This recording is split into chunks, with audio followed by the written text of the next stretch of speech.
Welcome back to the channel, folks. Barry Mountford chat, and in this video we're going to be discussing the Nikon Z8 and the latest firmware update features, because I've been out using them and it's been phenomenal.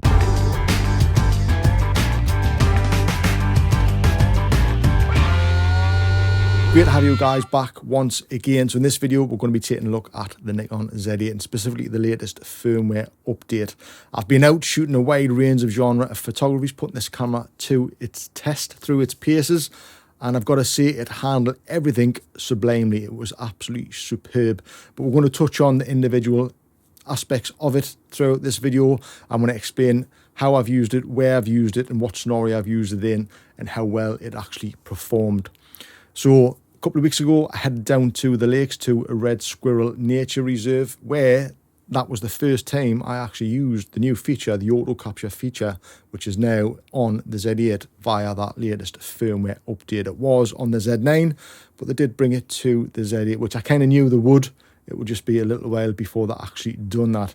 Now, the auto capture feature allows you to set the camera up so that anything that comes into the frame, which you can actually choose which direction, and then it'll trigger it via motion. So if it senses anything in front of that lens, or which the specific focus area you set the camera to, if anything comes into that frame, it will automatically take the picture at your settings.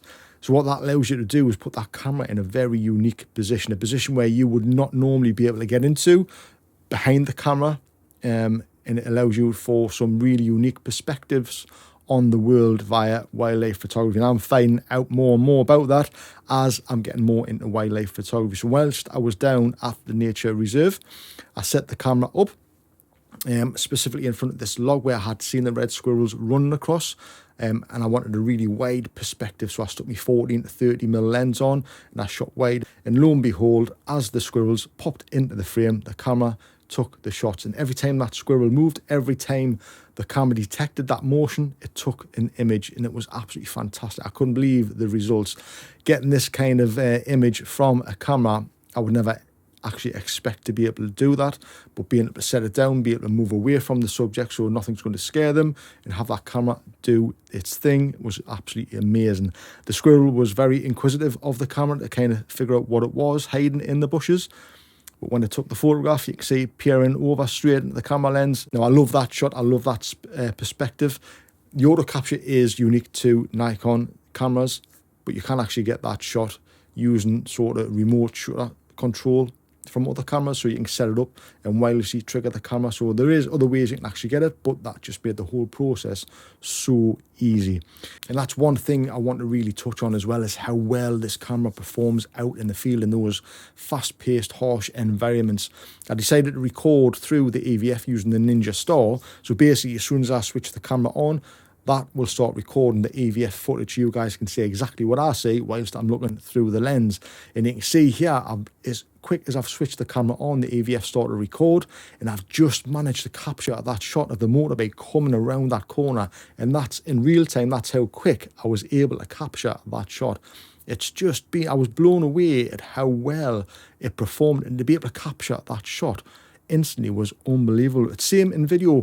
I'm walking around at the dirt track and it was boggy, it was muddy, and I had to be careful where I was walking because bikes were coming, and all of a sudden this bike was coming around the corner, so I quickly flicked it to video, and I was able to capture that bike just coming straight past us. Although it wasn't at such a high speed because of the conditions, the fact that I'm able just to flick that switch and grab that video instantly, and the camera's doing everything, was absolutely mind-blowing. And using all of the autofocus tracking features on the camera makes life easier as well.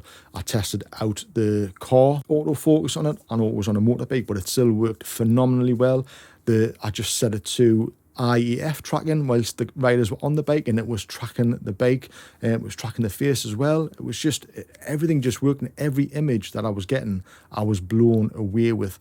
Even down to shooting handheld. I know I was shooting on the F-mount glass as well, bearing in mind I wasn't shooting on native S lenses.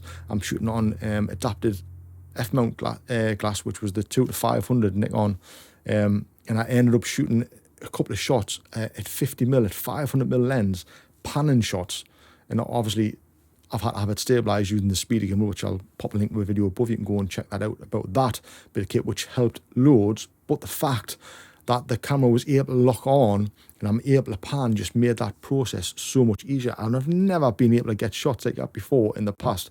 And I was blown away at how well them shots turned out. Nice, crisp, and showed a lot of motion within the image, kind of creating that sense of speed within the image. I was blown away at how well it performed. Coming head on as well, using the autofocus, it was just shot after shot after shot. 20 frames a second, shooting the guys jumping on the bikes, shot after shot after shot, was just in focus. I was blown away at how well it handled in that environment, especially being my first time out shooting motocross. It was just phenomenal.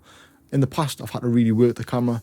This camera just allows you to go out and enjoy photography the way photography should be enjoyed. Absolutely phenomenally blown away by the autofocus on the Z8. Now, I'm saying that I'm sounding like a kid in a sweet shop because, like I say, I've been stuck in the studio shooting portraits and products, and it's an easy environment to photograph in. Even the IEF works super well.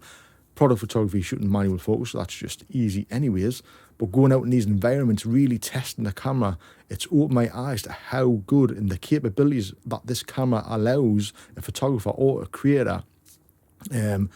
It's opened my eyes to a whole new area of photography that I want to now jump into, because I've got the confidence to do that with a camera that backs me up every single time. And I wanted to put this video together because I never really touched on using the Z8. I did put a video together telling you why I didn't do a review, because I wanted to go out and just photograph using the Z8 and just enjoy photography again. And that's what I have been doing. But because it's been so enjoyable, I've had to put this video together to show you guys, well, to give you guys my thoughts on the Z8. So if you're somebody who is looking to upgrade from say a Z6 II or a Z7 II, from my point of view, from my personal point of view, it's been a no-brainer for me. It's been well worth that upgrade to get this camera. I actually don't think I will need to buy another camera until this one actually dies. Now, I'm actually recording on the Z8 with a 14 to 30mm lens now. I haven't actually got it in my hand. But for photo and video and just everything creative, this camera will have you covered. I'm just starting to learn more and more about it as I'm shooting. I haven't even touched on the higher end video capabilities of the camera yet. And that's something else I'm going to be diving into as well, which I will follow up with more videos on YouTube. But I just wanted to put this together to show you, or to give you an explanation of how well it's performed for me in the field, because I think it's important to know, well, it's actually important to realise that when a camera can do those kind of things for you in the field and out in your photography, it just allows you to become more creative. So you're thinking less about what's in your hand and you're thinking about more what you're seeing through the lens. So that allows you to push your photography even further, and having that capability in this camera just creates an open horizon to what you can actually create. So that's my thoughts on the Nikon Z8. I will bring more videos on specific features, especially the auto capture and the pixel shift. Pixel shift, again, for the product photography in the studio, being able to create a higher megapixel image with tons of more detail is going to be phenomenal as well. So again, what Nikon is doing, bringing out an amazing camera in the first place, but then continually updating the camera with these firmware updates because of the X-Speed 7 processor, which is in this camera and in the Z9. And I've got a feeling that same processor will be in their next APS-C model, and they're going to be focusing on bringing out more firmware updates and kind of just bringing to life an already great camera and adding tons of more features to it. The future is looking so bright for Nikon, especially now since they've actually just purchased Red.